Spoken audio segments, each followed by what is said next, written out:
सियान हो गइल बिया बिया शादी के चिंता बाटे। अब का हम कहीं अब रहतन तो तनी लइका खोज पूछ के बियाह शादी करतन। अब ई लइका बाटे एकरा से का होके का बाटे, ई कुछ जनबे ना करेला। शुरू से रहल बाटे बाहर, एकरा कुछ ऊंच नीच बुझाइबे ना करला। का एकरा के लइका देखे के भेजी या ना भेजी? हाँ, बियाह शादी हो जाए तो हमारो टेंशन खत्म हो जाए। हाँ, ये एगो बिया सोचतन कि इज्जत पानी से अपने घरे दुआरे चल जाओ। एगो लइका रहे तो होइए गइल, एगो ई बिया निकाल देती अपन तो छुटकारा हो जाए। का करी, हमारा तो कुछ बुझाते नहीं खे। पढ़ाई लिखाई एक पूरे हो चलल बाटे। अब पढ़त अपन पढ़ लिखी लिहलस, मानतनी कि बेटा ना नहीं कि इतना दिन राखी।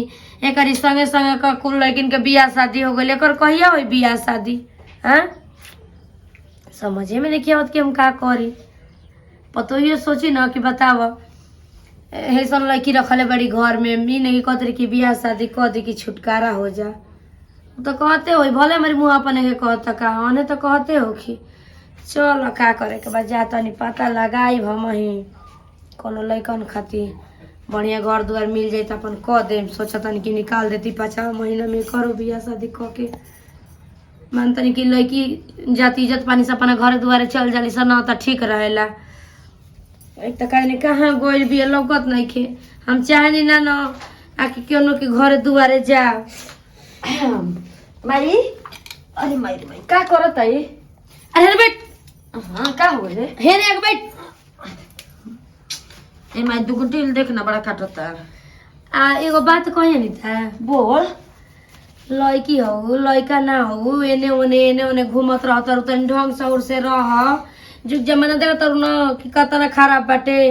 तो माई तू रुक रुक रुक रुक रुक। तू टेंशन काहे लेवेली? आई तो हम टेंशन ना ली तो तू टेंशन लेबी? तो माने तू लड़की पर भरोसा नहीं खे कि टेंशन लेवेली? काहे नहीं खे? हमार लड़की 10 गो लड़की में लड़की बिया, हम काहे कह दे कि हमार लड़की पर भरोसा? माई रे माई 10 गो ना करोड़ों में कहती तो ठीक लागत।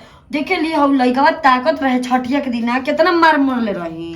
यानी तो बताई बुचिया जान तारू जुग जमाना तो कितना खराब बा कि उन लड़का उल्टो सीधा बोलो सन त ना बोले के चाहिए। मुड़ी गाड़ के अपन चल जाए के चाहिए। ठीक ना माई, हम शेर के बेटे हैं, पापा शेर हवन समझ गेली नु।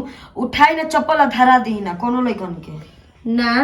जान तारू इज्जत बार बार ना मिलेला जानलू। कॉलेज जाए ना माई तो तो ना तेरे से कहत रहे एगो लइका ताकत रहे खूबी ना सीट उठ बजात रहे तो मरले रही बहुत मार छठिया मरले रही। भाभी के संगे मिलजुल के काम धंधा करवाओ। जान तोर काम धंधा करल ना रह मर जब तो उहे न तारा के पूछी करी ना रे माई ऐसे मत आ उहे रोई तारा खातिर के हम ना रहम तो मर जाइम तो बताब। तो ई मत कह कि मर जाइम, भले हमरे कर चाहे मत कर ना। मिल मिला के अपन रहल जाला कोई जाला। बेटी टाटी का मतलब ना कि सहूर से रहेली सन तो कैसनो घर में बियाह शादी कर ना तो उनके गुजारा हो जाला जानलू। तू तो पढ़ा लिखल बा, तारे का समझावे के बाटे? ठीक बा माई, ठीक बा। जा तनी सब्जी उब्जी काटे दो, जा तनी हाथ बटावा दिहल जाला। आ तनी बार बार बाहर मत जाइल कर तो कि कहली कहतनी कि मत जाइल कर दूसरा के घरे दुआरे। झूठा को अच्छा रंग लगा दिए तो जान तारू ना तार बाप खुदे हथियार हमन। जा उठा। ठीक बा जाते ए माई मन करता होकर पूनमी घर जाए के जाए देले मानी कापी एगो लियावे के बा जाए पूनमी के घर बाद में जाइए। जो पहले काम करब अब जो जाता हम पूनमी घर कापी लिखे तो कापी लेके आए ना तब कुछ करब। सच में लड़की से हमार मन एकदम पागल हो गइल बाटे। हे भगवान, माने का एकर पूनमी की घरवा धइल बा, का गाड़ी के धइल बा कि जब देखा तब पूनमी के घरे इनकरा के कोई डांटा उठा के बस मार तनी ना कि सहूर सीख लेली। ई काहे ने कहिया सहूर सीखियर पढ़ा नियर भइल जाता रही पूनमी के घरे, प्रीतिया के पिंकिया के घरे इनकर माई जी भइल बड़ी स्कूली लड़की आई सहूर नहीं सीखतारी। तो रुक तोरा काम बतावो तनी ना आवेलू ए बार जल्दी ना तब तो के बताओ तनी रोज के डरामा तू कोई ना पगला से मिल के आवत तनी।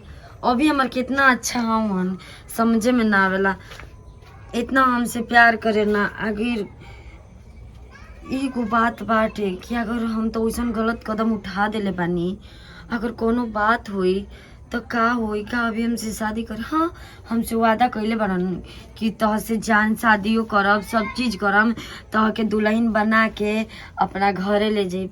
कितना अच्छा लगी जैया हमारा अभी से शादी हो जाई, दुल्हन बन जाई, उनकरा घरे जाई तो बहुत अच्छा लगी। उनकर मम्मी कितना हमके मनिहन, कैसे उ सीमा भाग गईल जौन ओ रजनिया संगे, तो भाग के शादी कर लेलस तो कितना ओकर आदमी माने ना, लेकिन ना ना ना ऐसन कुल काम ना करे के चाहिए, भाग पड़ा के ना शादी करे के चाहिए, बहुत खराब चीज है। उनसे मिल के तो आवत है, हमके बहुत अच्छा लागत है मिल के आवत, लेकिन हम भाग पड़ा के शादी ना करब। हम तो अपन मम्मी पापा से कहब, अभियो अपन मम्मी पापा से कहन, तब हमनी के मतलब दोनों जगह के इज्जत बना रह घर समाज, तब शादी करल जी। लेकिन हम ही गलती काम कर देनी, हम कुंवारे पर मिल लेनी, बहुत खराब कर देनी, लेकिन कोनो बात नहीं है, अभी हमारे ठीक हो। उससे का अगर 1-2 महीना के रही तो कोनो दिक्कत नहीं है। अभी हमार हमसे शादी कर ली हन, कर ले बा ना कि जान हमार तू टेंशन मत लिह, तो से हम शादी कर लेम, चाहे कुछ भी हो के बहुत जल्दी शादी कर लेम। ए दादा हम बरात क्यों सुनत नहीं के ना क्यों नहीं के घर आ गल चलनी घरे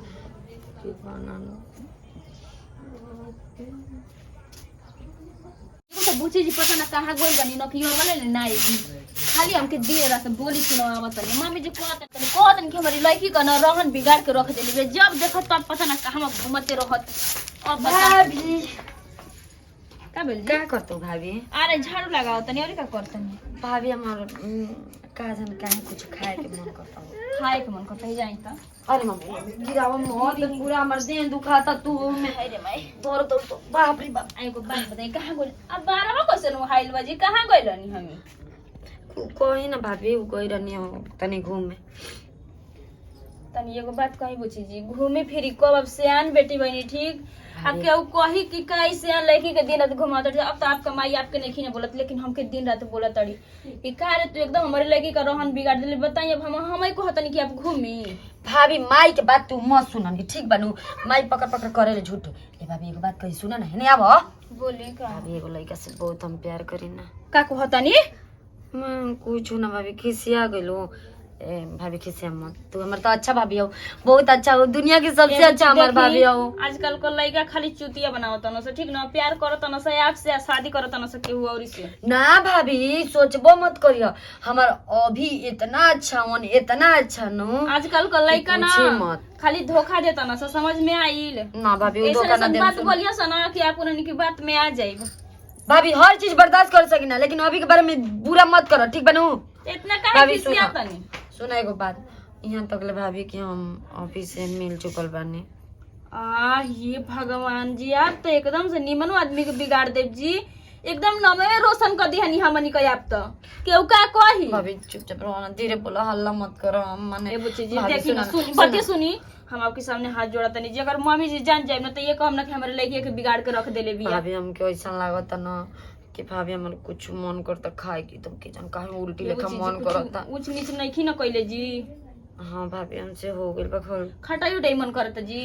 हाँ भाभी ये भगवान जी का जी बुच्ची जी के तो ना हमके आप पर विश्वास रहल, हम सबसे पढ़ाई करत रहनी है जी। भाभी सुने ना, माई से ये सब बात मत कहिए भाभी, हमके माई बोटी आदि काट दी। भाभी कैसे उनको क्या हमारा अभी से शादी करा दो भाभी। शादी तो करा दी, लेकिन उज्जैन है तो का कहीं जा भाभी ज्यादा कहियो मत भाभी, कैसे शादी करा दो भाभी ना प्लीज। सोचले रहनी है कि आप फैशन भाभी काम तू करो। तो प्यार कर लो, प्यार के मालूम समझा तो ना। प्यार का मतलब ही ना भेल जी, प्यार करी हम आपके मना नहीं कइले, लेकिन बहुत गलत कइले बानी कि कुछ हो भाभी के प्यार बाद में में। हमके कुछ ना लोकल भाभी, बस हम पागल हो गई बुच्ची जी। अभी के प्यार में पागल हो गई अब हमके भाभी। डर लगता कि मम्मी जी 24 घंटा एंगे ने बोलल करतन कि हमरे लड़की का मन बिगाड़ दिल भी। अगर ये पता चल जाए कि कुछ होके के बाटे तब तो हमके जियते बाप रे बाप फिर आंगन में गाड़ देब काट के। ठीक ना कोई नहीं सच कही तो हम अब भाभी सोचो तनी ज्यादा करी तो अपने तो बेदिन बनी संग संग हमो के बेदिन करवाई। ज्यादा ना भाभी मत कहिए भाभी, मम्मी से प्लीज मत करवाइए भाभी, पता ना काहे ना जानते रू हमर एगो बात कहत नहीं मम्मी से तो कहीं के ना पड़ी जी, आखिर शादी ब्याह का बात बावे। ए भाभी तू बतिया ला ना पहले। ठीक बा हम बतिया ले तनी, लेकिन एगो बात पता है तनी कुल बहुत गलत कोई नहीं है ठीक ना, कुल करे के ना चाहिए आपके। ज्यादा ना भाभी माफ कर देना हमके, हम प्यार में ना देखनी भाभी। अभी आजकल लड़कन पे विश्वास मत करब बुच्ची, हम पहले बता दे तनी आपके ठीक ना भाभी के ऊपर विश्वास रहे छ ना, तोहरा पर मन नहीं विश्वास भाभी कि तू कह देबू कि ना कहबू मम्मी, लेकिन हमर अभी पर पूरा विश्वास बा कि हमर अभी हमसे बहुत प्यार करलन, बहुत ज्यादा, समझ गइलू। आयो दादा अब हम का करे, हमके समझ में नहीं किया इतना डर।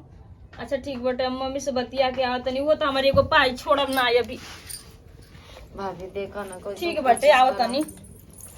हे भगवान कितना हमार भाभी अच्छा है।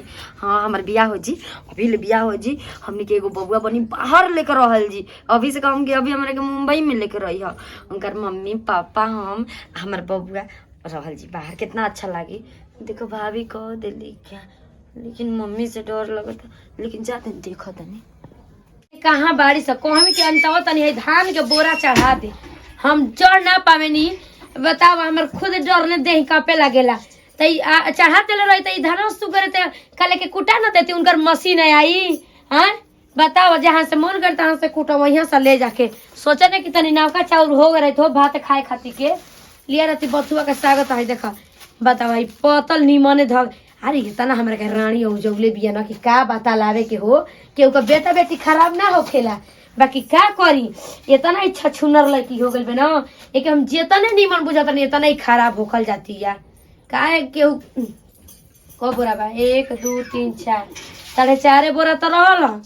आधा घंटा मेहनत कर दिल रही तो हम पसार दिल धान में चढ़ा दिले रही तो हैं इतनी कुटा के धो दिल तो अपन जब मन कर तब नाम का भात खाती जा के मार ठंडा में भाते खाता थे। मम्मी जी